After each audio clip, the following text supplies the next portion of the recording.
तो जय हिंद, वंदे मातरम। प्यारे साथियों, बहुत बहुत स्वागत करता हूं एक बार फिर से आप सभी का टीए आर्मी एग्जाम 2025 से रिलेटेड जीके और साइंस के वेरी मोस्ट इंपोर्टेंट क्वेश्चनों की एक नई वीडियो में। दोस्तों, आज की वीडियो में भी हम टीए आर्मी एग्जाम से रिलेटेड जीके और साइंस के वेरी इंपोर्टेंट क्वेश्चनों को कवर करने वाले हैं और ये क्वेश्चन आपको एग्जाम में देखने को मिल सकते हैं, तो वीडियो में लास्ट तक जरूर से बने रहिएगा। आप सभी के लिए 30 में से 30 नंबर वाली क्लास लेकर आ चुका हूँ। यदि दोस्तों मैं बात करूँ टीए आर्मी एग्जाम की, तो टीए आर्मी एग्जाम आप सभी को याद रख लेना है, जनवरी के सेकंड वीक में आप सभी का एग्जाम होने वाला है। ठीक है, जनवरी के सेकंड वीक में, यानी 17 जनवरी से आपका एग्जाम होने वाला है। तो एग्जाम की तैयारी आपको बहुत अच्छी तरीके से करनी है यदि अब की बार आपको सिलेक्शन लेना है। ठीक है, तो चलिए आज के वीडियो की शुरुआत करते हैं बिना किसी देरी के। लेकिन उससे पहले चैनल पर नए हो तो चैनल को एक बार सब्सक्राइब करके नोटिफिकेशन बेल को ऑल पर सेट कर लीजिए, जिससे दोस्तों नेक्स्ट टीए आर्मी एग्जाम की वीडियो आए तो सबसे पहले आपको नोटिफिकेशन मिल पाए। और वीडियो अगर हमारी आपको अच्छी लगे तो वीडियो को एक लाइक करके अपने दोस्तों में शेयर जरूर से कर दीजिएगा। चलिए वीडियो की शुरुआत करते हैं। तो दोस्तों चलिए इंपोर्टेंट क्वेश्चनों की शुरुआत करते हैं। पहला क्वेश्चन आप सभी के लिए ये रहा, खेल क्रिकेट से संबंधित ईडन गार्डन स्टेडियम भारत में कहां पर स्थित है। वेरी इंपोर्टेंट क्वेश्चन है और हर क्वेश्चन का आंसर साथ ही साथ आपको बताते हुए चलना है। और वीडियो के लास्ट में एक बार स्कोर कमेंट करके जरूर से बताइएगा कि टॉप 30 क्वेश्चन में से आप कितने क्वेश्चनों को राइट कर पाए हैं और आपकी प्रिपरेशन कैसी चल रही है टीए आर्मी एग्जाम की। ठीक है, तो कमेंट जरूर से करिएगा और जो होमवर्क के लिए आपको क्वेश्चन देता हूं उसका आंसर आप सभी जरूर से कमेंट करिएगा। तो चलिए इस क्वेश्चन के आंसर बताइए, कौन सा आंसर राइट हो जाएगा। Where in India is the Eden Garden stadium related to sports cricket located, यानी जो ईडन गार्डन स्टेडियम है भारत में कहां पर स्थित है, कौन सा आंसर राइट हो जाएगा।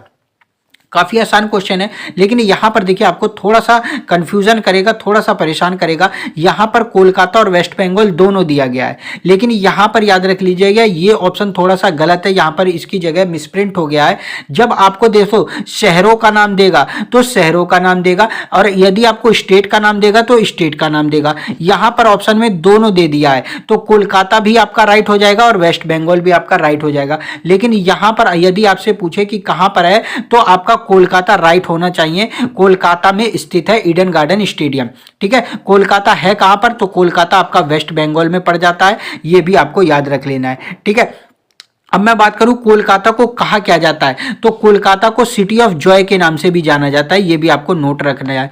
City of Joy, city of Joy के नाम से भी कोलकाता को जाना जाता है, इंपोर्टेंट है, नोट कर लीजिएगा।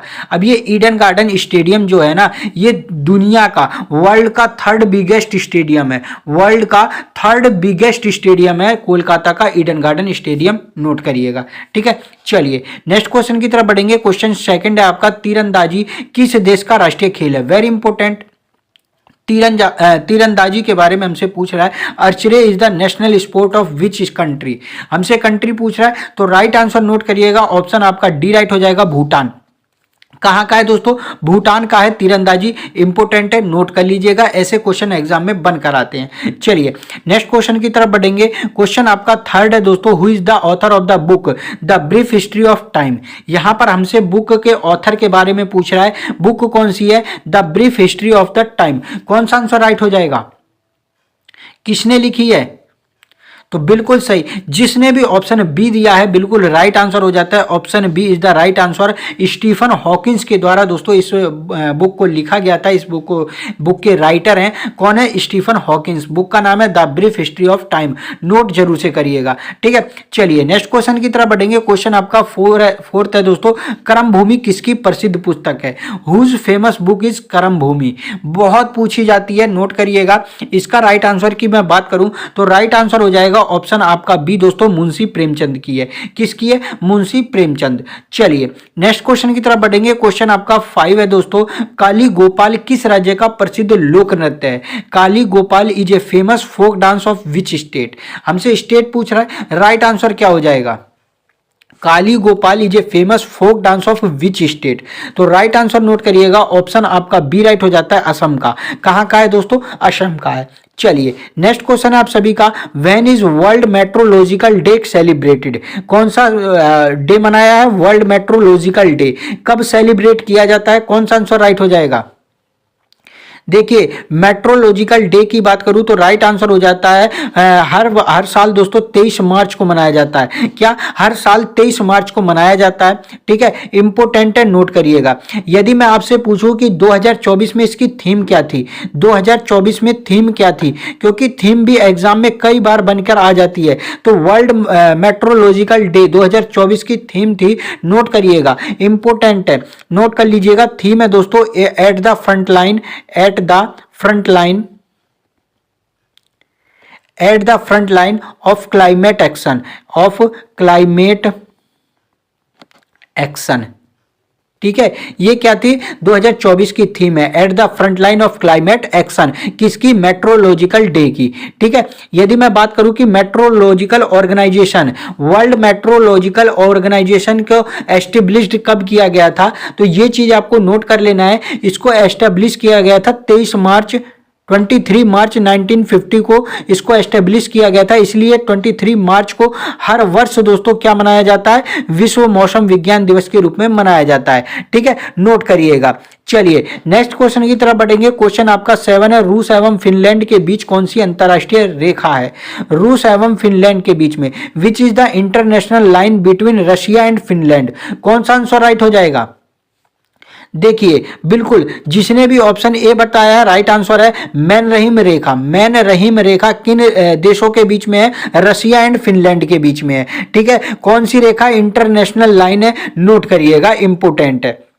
ठीक है, अब यहां पर मेन रहीम से रिलेटेड एक और पूछा जाता है मेक मोहन रेखा।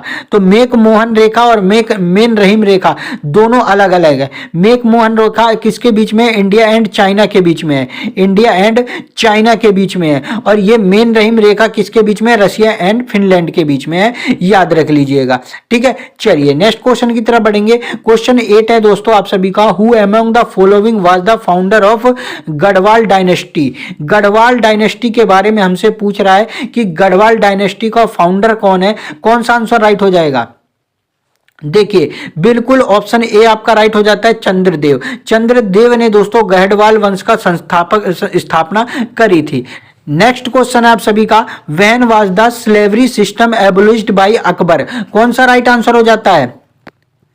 स्लेवरी सिस्टम के बारे में हमसे पूछ रहा है कि अकबर के द्वारा दास प्रथा का अंत कब किया गया था? तो दास प्रथा का अंत अकबर के द्वारा किया गया था, नोट करिएगा, ऑप्शन डी राइट हो जाएगा 1562 में। कब किया गया था? 1562 में इसने दास प्रथा का अंत किया था। चलिए नेक्स्ट क्वेश्चन की तरफ बढ़ेंगे। अगला क्वेश्चन है, निम्न में से कौन सी हर्यक वंश की राजधानी है? निम्न में से कौन सी हर्यक वंश की, वेरी इंपोर्टेंट है, which of the following was the capital of Haryanka dynasty? तो राइट आंसर नोट करिएगा। यदि आपसे पूछ ले हर्यक वंश की राजधानी और उसमें दोस्तों राजगृह या पाटलिपुत्र दोनों में से मिल जाए तो आपको राजगृह पे टिक करना है, Rajgriha is the right answer हो जाता है। हर्यक वंश की जो शुरुआत में राजधानी थी वो राजगृह थी, लेकिन बाद में एक राजा आया जिसका नाम था उदिन।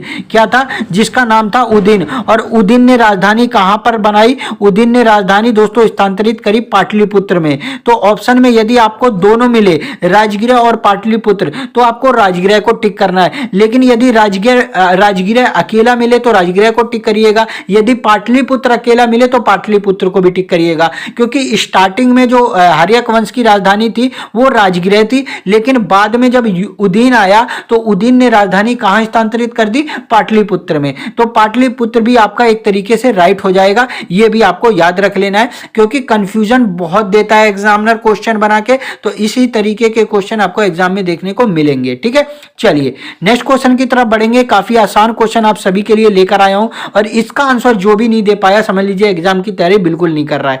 ठीक है, क्वेश्चन क्या है, जल की उपस्थिति के कारण किस ग्रह को नीला ग्रह भी कहा जाता है? ये क्वेश्चन आप एक छोटे से बच्चे से पूछ लेंगे ना, वो भी आंसर इसका बता देगा, और जिसने भी इस क्वेश्चन का आंसर गलत बताया समझ लीजिए उसका सिलेक्शन नहीं होने वाला है किसी भी एग्जाम में।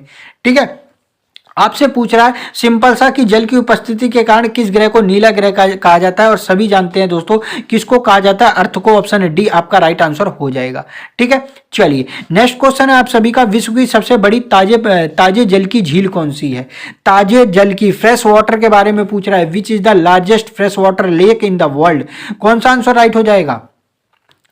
तो राइट आंसर नोट करिएगा, ऑप्शन ए हो जाता है सुपीरियर झील, superior lake is the right answer of this question.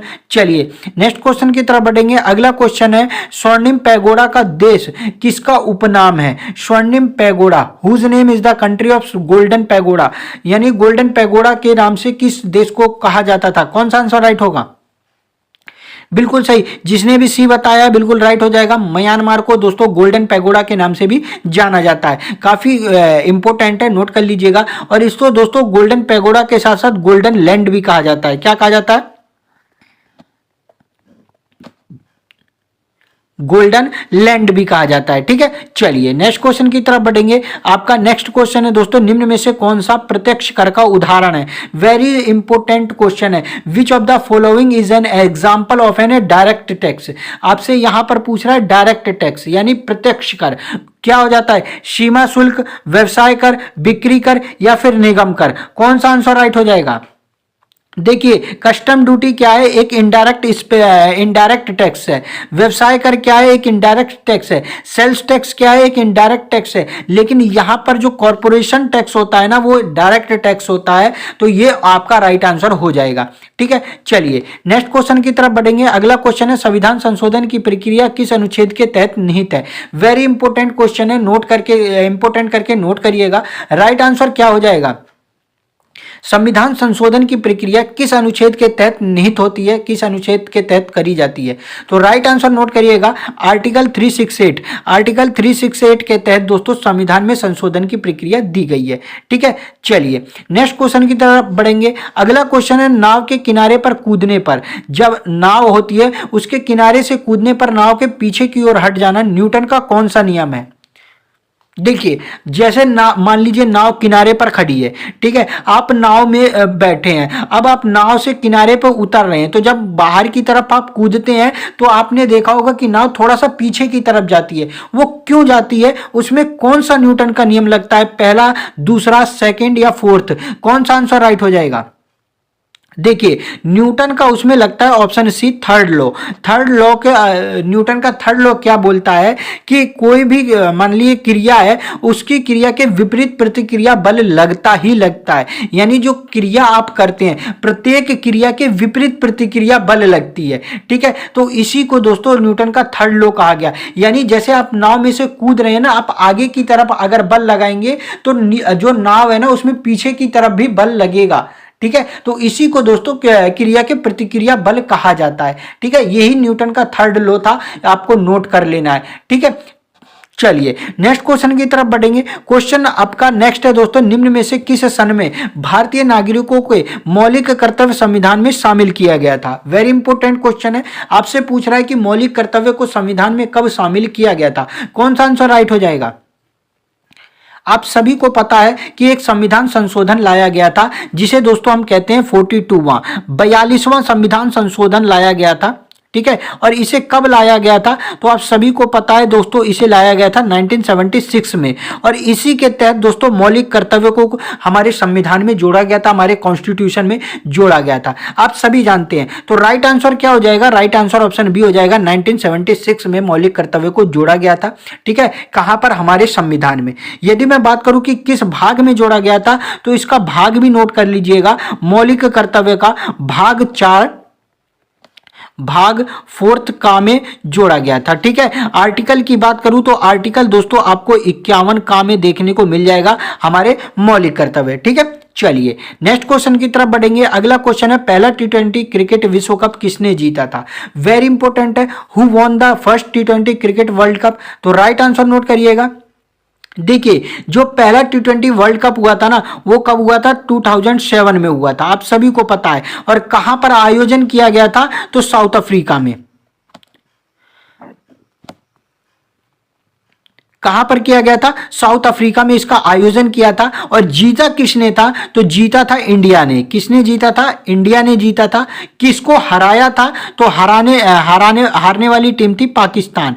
ठीक है, पाकिस्तान को 2007 में दोस्तों इंडिया ने T20 विश्व कप जो हराया था, नोट करिएगा। विजेता टीम कौन थी? भारत थी। और यह पहला T20 क्रिकेट विश्व कप था। ठीक है, 2007 का। और यह हुआ कहां पर था? यह साउथ अफ्रीका में हुआ था, यह भी आपको नोट करना है। चलिए नेक्स्ट क्वेश्चन की तरफ बढ़ेंगे। अगला क्वेश्चन है आप सभी का, विंबलडन किस खेल से संबंधित है? वेरी इंपॉर्टेंट है। Wimbledon is related to which sport? कौन सा आंसर राइट हो जाएगा? देखिए क्वेश्चन का आंसर आपको साथ ही साथ बताते हुए चलना है और लास्ट में आपको स्कोर जरूर से कमेंट करके बताना है कि आपका टॉप 30 क्वेश्चन में से कितने क्वेश्चन राइट कर पाए, आपकी प्रिपरेशन किस तरीके से चल रही है। और जो क्वेश्चन आप सभी को होमवर्क के लिए दिया जाता है ना, उसका आंसर जरूर से आपको कमेंट करके बताना है, ठीक है। चलिए बताइए विंबलडन किस खेल से संबंधित है? तो राइट आंसर हो जाएगा ऑप्शन दोस्तों आपका सी, लॉन टेनिस से रिलेटेड है, ठीक है। चलिए नेक्स्ट क्वेश्चन की तरफ बढ़ेंगे। अगला क्वेश्चन है, जल में पड़ी परखनली का चमकने का उदाहरण क्या है? मतलब मान लीजिए कोई जल भरा हुआ है, एक बीकर होता है, बीकर आपने देखा होगा, उस बीकर में क्या होता है, जल भर देते हैं और उसमें जब एक परखनली को डुबाया जाता है ना, तो परखनली चमकती हुई दिखाई देती है। क्यों दिखाई देती है, किस कारण दिखाई देती है? कौन सा आंसर राइट होगा? देखिए जब बीकर में जल भर के परखनली डाली जाती है तो परखनली के चमकने का कारण होता है पूर्ण आंतरिक परावर्तन। ऑप्शन ए आपका राइट हो जाएगा। पूर्ण आंतरिक परावर्तन के कारण परखनली चमकती हुई दिखाई देती है। चलिए नेक्स्ट क्वेश्चन की तरफ बढ़ेंगे। अगला क्वेश्चन है, उत्तल लेंस की क्षमता प्राय होती है। उत्तल लेंस की क्षमता हमसे पूछ रहा है, कॉन्वेक्स लेंस के बारे में पूछ रहा है। What is the power of a convex lens? तो राइट आंसर क्या हो जाएगा? देखिए जो कॉन्वेक्स लेंस होते हैं ना, उनका जो पावर होता है वो पॉजिटिव होता है। ऑप्शन बी आपका राइट हो जाएगा। पॉजिटिव होता है जो कॉन्वेक्स लेंस होते हैं, ठीक है, जो उत्तल लेंस होते हैं। लेकिन यहां पर यदि आपसे उत्तल लेंस की बजाय अवतल लेंस के बारे में पूछ ले कि अवतल लेंस का पावर कैसे होता है, तो देखिए उत्तल का होता है आपका पॉजिटिव और अवतल का कैसा हो जाता है, आपका निगेटिव होता है, ठीक है। ये दोनों कंफ्यूज मत होइएगा, अवतल का निगेटिव और उत्तल का पॉजिटिव होता है, ठीक है। इंपॉर्टेंट है, नोट कर लीजिएगा। आपसे पूछ ले लेंस की क्षमता, लेंस की क्षमता किस में मापी जाती है? ये क्वेश्चन एग्जाम में बन के आता है, तो नोट करिएगा। लेंस की क्षमता दोस्तों डायोप्टर में मापी जाती है।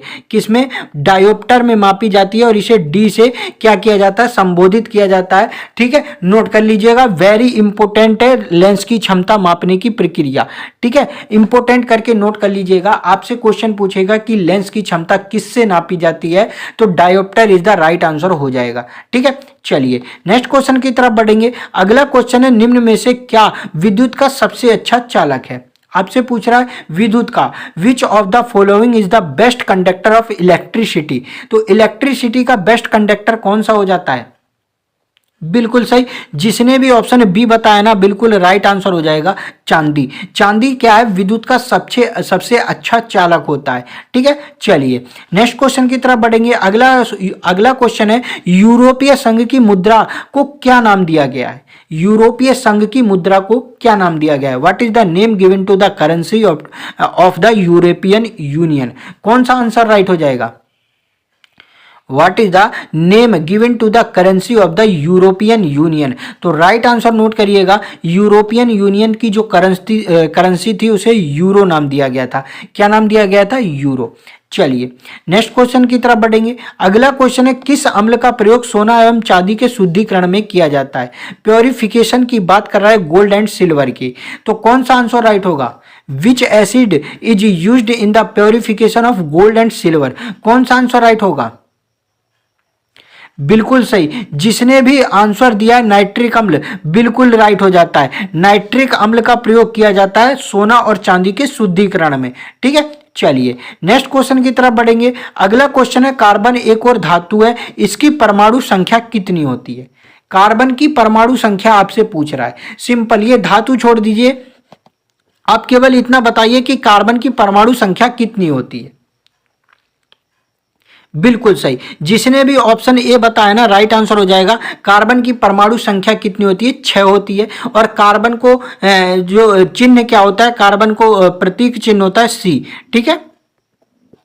चलिए नेक्स्ट क्वेश्चन की तरफ बढ़ेंगे। चूहा विष के रूप में किसका प्रयोग किया जाता है? What is the use as rat poison? तो रेट पॉइजन के बारे में आपसे पूछ रहा है कि जो चूहे के लिए विष बनाया जाता है वो किसका बना होता है? कौन सा आंसर राइट होगा? बिल्कुल सही, उसके लिए राइट आंसर हो जाएगा ऑप्शन ए दोस्तों, जिंक फास्फाइड का प्रयोग किया जाता है, ठीक है। यदि मैं जिंक फास्फाइड के रासायनिक सूत्र की बात करूं तो इसका रासायनिक सूत्र होता है Zn3P2। क्या होता है Zn3P2। चलिए नेक्स्ट क्वेश्चन की तरफ बढ़ेंगे। अगला क्वेश्चन है प्रयोगशाला के उपकरण बनाने में किस कांच का प्रयोग किया जाता है। वेरी इंपॉर्टेंट क्वेश्चन है और इंपॉर्टेंट करके नोट कर लीजिएगा। यदि मैं बात करूं कि प्रयोगशाला के उपकरण बनाने में किस कांच का प्रयोग किया जाता है तो राइट आंसर हो जाएगा ऑप्शन सी दोस्तों, पायरेक्स ग्लास। पायरेक्स ग्लास का प्रयोग किया जाता है। ठीक है, चलिए अगला क्वेश्चन है आप सभी का इंपॉर्टेंट, पीले फास्फोरस को किस में रखा जाता है। पीले फास्फोरस को किस में रखा जाता है। बहुत ही खतरनाक चीज है ये पीला जो फास्फोरस होता है ना, येलो फास्फोरस, बहुत ही खतरनाक, वेरी डेंजर होता है लाइफ के लिए। यदि मैं बात करूं कि किस में रखा जाता है तो इसको वाटर में रखा जाता है, जल में रखा जाता है। और इसे जल में क्यों रखा जाता है, जब ये एयर के संपर्क में आता है, जब ये वायु के संपर्क में आता है ना तो आग पकड़ लेता है, तो इसीलिए दोस्तों ये डेंजर होता है। ठीक है, पीले फास्फोरस से आपको काफी दूर रहना चाहिए। जैसे ही दोस्तों ये वायु के संपर्क में आएगा ना आग पकड़ लेता है तुरंत ही, इसीलिए इसको पानी में रखा जाता है। खतरनाक चीज है। ठीक है, चलिए नेक्स्ट क्वेश्चन की तरफ बढ़ेंगे। अगला क्वेश्चन है एंटोमोलॉजी में किसका अध्ययन किया जाता है। एंटोमोलॉजी में किसका अध्ययन किया जाता है। Entomology is the study of what. कौन सा आंसर राइट हो जाएगा, तो याद रख लीजिएगा किसका, इंसेक्ट का। किसका, इंसेक्ट का प्रयोग किया जाता है, कीटों का अध्ययन इसमें किया जाता है। ठीक है, चलिए नेक्स्ट क्वेश्चन है आपका जीवन की सबसे छोटी कार्यात्मक एवं रचनात्मक इकाई क्या है। जीवन की सबसे छोटी कार्यात्मक एवं रचनात्मक इकाई क्या है। What is the smallest functional and creative unit of life. कौन सा आंसर राइट होगा, तो जो जीवन की सबसे छोटी कार्यात्मक एवं रचनात्मक इकाई है उसको कोशिका क्या कहा जाता है। क्या कहा जाता है, कोशिका कहा जाता है। कोशिका इज द राइट आंसर। ठीक है, चलिए नेक्स्ट क्वेश्चन की तरफ बढ़ेंगे और ये आप सभी का क्या है, HW है।